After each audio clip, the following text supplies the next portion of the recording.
अस्सलाम वालेकुम।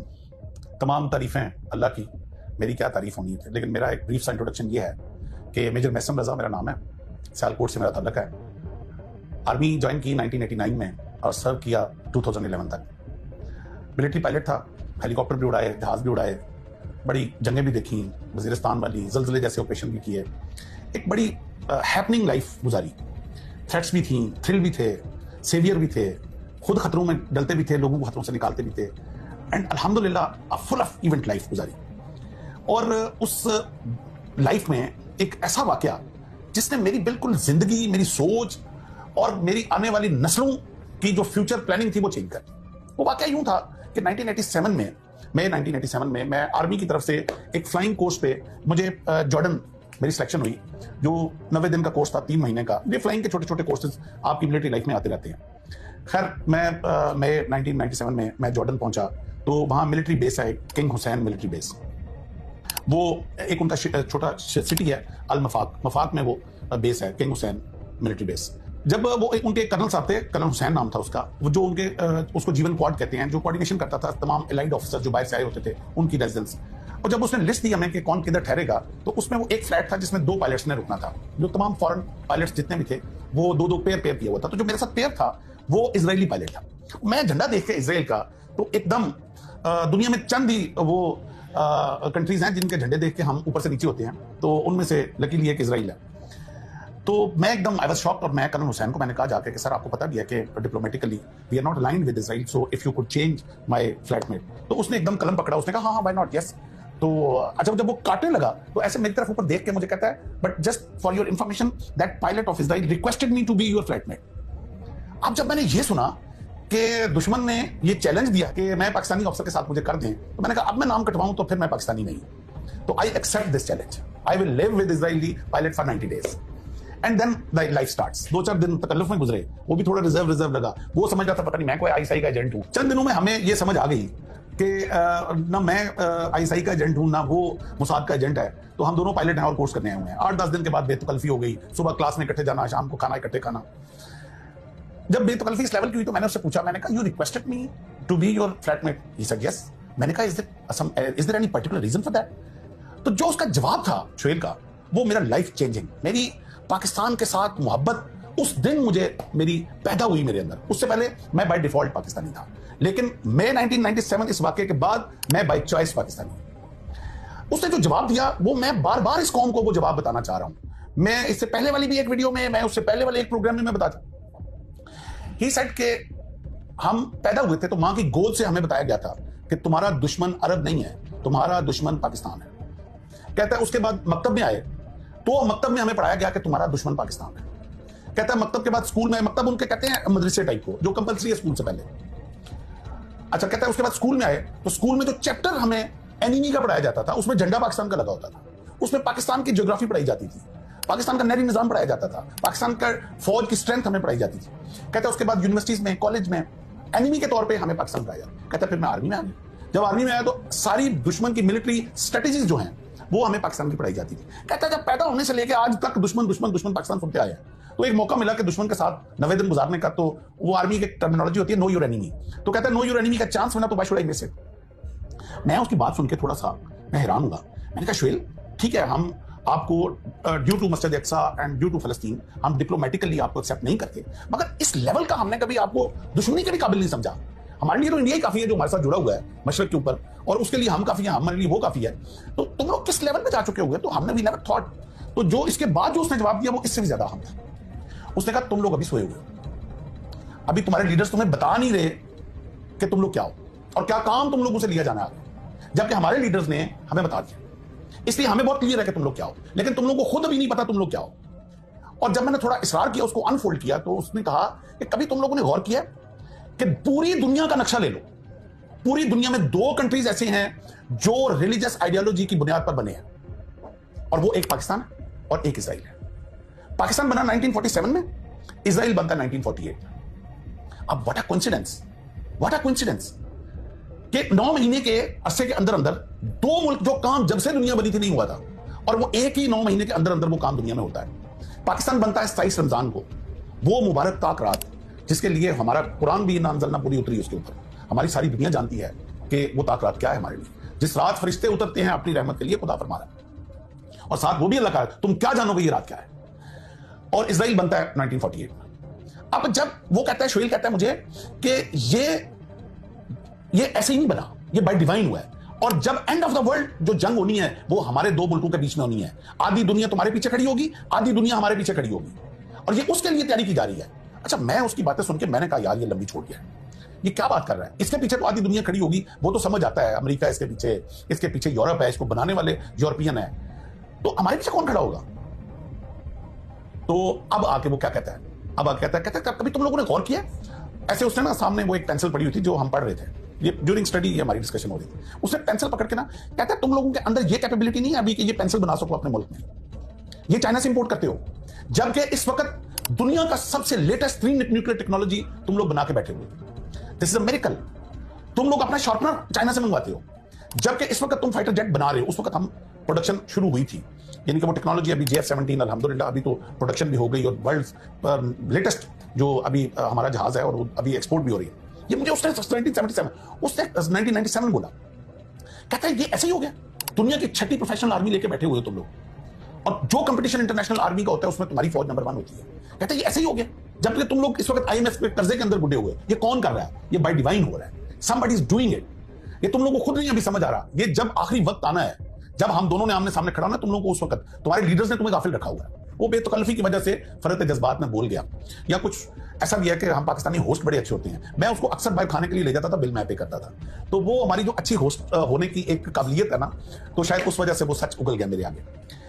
आप यकीन करें कि वो दिन था जिस दिन, उससे पहले मैं बाय डिफॉल्ट पाकिस्तानी था, लेकिन उसकी बातें सुन के मैं बाय चॉइस पाकिस्तानी हो गया। मेरे सारे रिश्तेदार फॉरेन कंट्रीज में थे, मेरे ससुराल सारा फॉरेन कंट्रीज में था, and they wanted me to settle in USA, and I had all the opportunities to do very good abroad. मेरे पास सब कुछ था, मगर I decided not to leave this country ever ever ever. और मैंने अपने बच्चों को भी कह दिया कि जिंदगी है, खुदा करे कि वो मौका आए, वो आखिरी जंग हमारी जिंदगी में इजराइल के आमने सामने हो, खुदा करे मुझे मौका मिले कि मैं पहली सफ में लड़ रहा हूं, खुदा करे कि वो खिलाफत और वो इमामत जो इमाम मेहदी लेके आएंगे, जो हमारी दज्जाल के साथ जंग हो, वो हमें और मेरी औलाद को मौका मिले कि हम अगली सफों में लड़ रहे हों। इसलिए हम कभी ये ना इस मुल्क को छोड़ सकते हैं, न कभी इस मुल्क के ऊपर आंच आने देंगे, हम अपना खून बहा देंगे, क्योंकि हमें अपने दुश्मन से वो बात पता है। वो कहता है तुम लोग इस वक्त जो एग्रीकल्चर रेवोल्यूशन, तुम्हारा इंडिया पानी, ये मुझे उसने बताया 1970 कि इंडिया प्लान कर रहा है तुम्हारा एग्रीकल्चर तबाह करने के लिए, और तुम्हारा सारा पानी बंद कर रहा है, और तुम्हारे अपने बिके हुए बीच में जो पानी बंद करवा रहे हैं। और बाद में वो जमात रिशा पकड़ा गया जो बिका हुआ था, खुदा लानत करे उसके ऊपर और उसके आल औलाद के ऊपर, जो ऐसा शख्स पैदा हुआ जिसने अपने मुल्क का सौदा किया और हमारे पानी को बर्बाद किया जाके, जो दरियाओं का उसने इंडिया के साथ सौदा किया। तो भाई ये हबील और कबील की जंग है, ये हक और सच की जंग है, ये डे 1 से जिस दिन इंसानियत बनी है ये जारी हुई, ये जंग जारी रहेगी। अब आपकी चॉइस है, आपने हक के साथ खड़े होना है या आपने बातिल के साथ खड़े होना है। ये जंग आदम के बाद हबील और कबील में जारी रही, ये मूसा और फिरौन में जारी रही, ये नबी करीम सल्लल्लाहु अलैहि वसल्लम और कुरैश के बीच में जंग जारी रही, ये बाद में हुसैन और यजीद की जंग है। ये हक और बातिल क़यामत तक रहेगी। हमने ये फैसला करना है कि मुसीबतों से, ये बिजली के बिलों से, ये नाकस पॉलिटिकल सिस्टम से तंग आके हमने अपनी फौज को गालियां देनी है, हमने अपने मुल्क को गालियां देनी है, और ये गालियां देके हमने जाके बातिल के साथ खड़े हो जाना। वो 4 दिन की जिंदगी है यार, कौन सी लंबी जिंदगी लेके आए हो, कौन था यार, कौन हजारों साल जिया है। आज हमसे बड़े बड़े लोग जो पहले पैदा हुए इतनी आसाइशों की जिंदगी जी रहे थे, आज कब्रों में पड़े हुए हैं। 4 दिन की जिंदगी है ये, सिर्फ ये इम्तहान की जिंदगी। आपने हक के साथ खड़े रहते हो या तुम मुसीबतों से तंग आके बातिल की तरफ। जो लोग आज अपनी फौज को गालियां दे रहे हैं, ये चंद लम्हे के लिए करबला की उस जंग और उस आग की तपश को याद कर लें कि जो मुसीबतें उन्होंने उठाई अहले बैत ने, और किस तरह उन्होंने हक के साथ खड़े रहे। खुदा के लिए वो मुझे इलामा इकबाल का एक बड़ा खूबसूरत शेर याद आ गया, मीरे अरब को आती है ठंडी हवा जहां से, मेरा वतन वही है, मेरा वतन वही है। ये मेरे आका सल्लल्लाहु अलैहि वसल्लम को ठंडी हवा हमारे मुल्क से आई है। ये है वो फौज जिसने निकलना है इमाम मेहदी के साथ और जिसने दज्जाल के साथ लड़ना है। हमें ये विजन ये इजरायली अफसर ने दे दी थी, उनको पता है कि ये फौज है जिसने लड़ना है। आज चंद जो मकासद हैं, चंद जो पॉलिटिकल सिस्टम की जो रॉन्ग डिसीजंस हैं, उनकी वजह से आके हम लोग अपने मुल्क के खिलाफ हो गए हैं। हमें हमारी जुबान कैसे जेब देती है, वो कट क्यों नहीं जाती जुबान जो अपने फौज और अपने मुल्क के अगेंस्ट बात करे। मैं काफी जज्बाती हो जाता हूँ इस टॉपिक से। मैं चूंकि थोड़ा पढ़ने लिखने का थोड़ा शौक भी है, मैं एक शेर नवाबजादा नसरुल्लाह खान साहब का, बड़ा मेरा वो एवर फेवरेट शेर है कि वो पूरी गजल है वैसे तो मैं पढ़ सकता हूँ, लेकिन वक्त की किल्लत की वजह से मैं एक शेर पढ़ूंगा कि वो कहते हैं कि कब अश्क बहाने से कटी है शबे हिजरा, रोने से रात का गम खत्म नहीं होता। कब अश्क बहाने से कटी है शबे हिजरा, कब कोई बला सिर्फ दुआओं से टली है। ये बलाओं से टलने वाली, दुआओं से टलने वाली बला नहीं है। ये जो हमारे उलमा आके खड़े हो जाते हैं ना कि अल्लाह इजराइल को तबाह कर दे, अल्लाह फलस्तीनियों को तू मदद फरमाओ, भाई ये दुआओं वाला काम नहीं है। ये प्रैक्टिकली फील्ड में आके प्लानिंग, विजन, ये बड़ा स्ट्रेटजी वाला काम है। और मैं आखिर पे ये मेरा सारा टॉपिक जो है ना इनकम्प्लीट रहेगा अगर मैं एक शख्स का नाम ना लूं जिसमें मैं पूरा पिछला प्रोग्राम कर चुका हूं। David Ben Gurion, 1948 first prime minister of Israel. वो शख्स वजीर आजम बनता है, पहला इजलास होता है इजराइल में, और पहले इजलास में जो अपनी तकरीर करता है उसमें क्या बकवास की उसने, वो मैं आज आपको वर्ड टू वर्ड इस प्रोग्राम में सुनाऊंगा। और अब सोचें कि उस कौम का वजीर आजम बना जो मेरे आका सल्लल्लाहु अलैहि वसल्लम ने जंगे बदर में जिनको धकेला, बदर से 1400 साल धक्के खाते रहे, दर बदर धक्के खाते रहे, इनको ठिकाना नहीं मिला। यूरोप ने पहली और दूसरी जंग अजीम के बाद प्लानिंग करके इनको एक ठिकाना दिया फलस्तीन के अंदर, और जब इनको छत मिली, जिस दिन छत मिली उस दिन डेविड बेन गुरियन पहले इजलास में क्या बकवास करता है, मैं वर्ड टू वर्ड उसको कोट अनकोट करूंगा। He said the world Zionist movement should not be neglectful of the dangers of Pakistan to it, and Pakistan now should be its first target. ये 1948 में ये कह रहा है। For this ideological state is a threat to our existence, and Pakistan the whole of it hates the Jews and loves the Arabs. This lover of Arabs is more dangerous to us than the Arabs themselves. For that matter, it is most essential for the word Zionism that it should not take immediate steps against Pakistan. Whereas the inhabitants of the Indian Peninsula are Hindus, whose hearts have been full of hatred towards Muslims. Therefore, India is the most important base for us to work there from against Pakistan.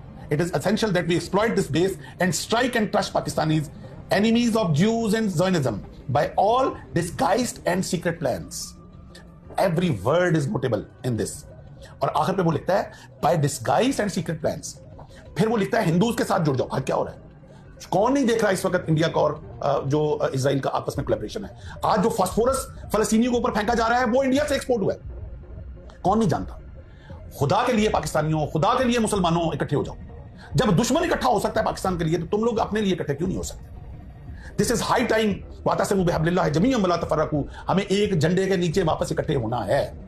यही हमारी बका है और यही अल्लाह ताला हमसे चाहता है। इसके साथ ही मैं आपसे इजाजत चाहूंगा। पहुंचूंगा। Let's go to the third question, and that would be, what is the biggest problem facing the next generation, and what should we do to solve it today? I said that the greatest mission that we have is to prevent a militant Islamic regime from meeting up with nuclear weapons, or from nuclear weapons meeting up with a militant Islamic. The first is called Iran.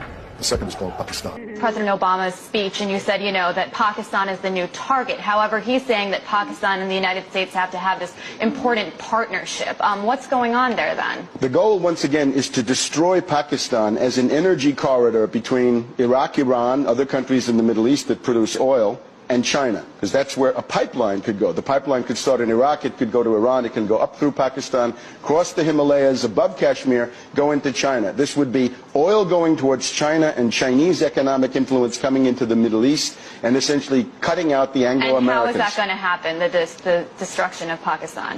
The idea is to provoke a civil war. In other words, take the existing civil war inside Afghanistan and massively export it.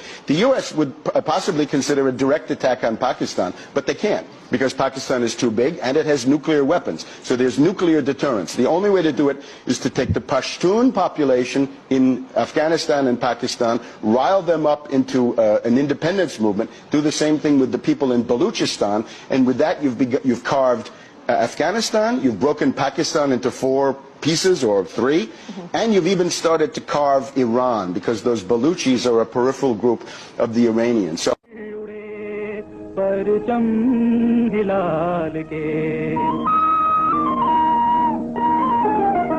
हम लाए हैं तूफान से कश्ती निकाल के, इस मुल्क को रखना मेरे बच्चों संभाल के। हम लाए हैं तूफान से कश्ती निकाल के, इस मुल्क को रखना मेरे बच्चों संभाल के। बरसों के बाद फिर उड़े परचम हिलाल के, इस मुल्क को रखना मेरे बच्चों संभाल के। हम लाए हैं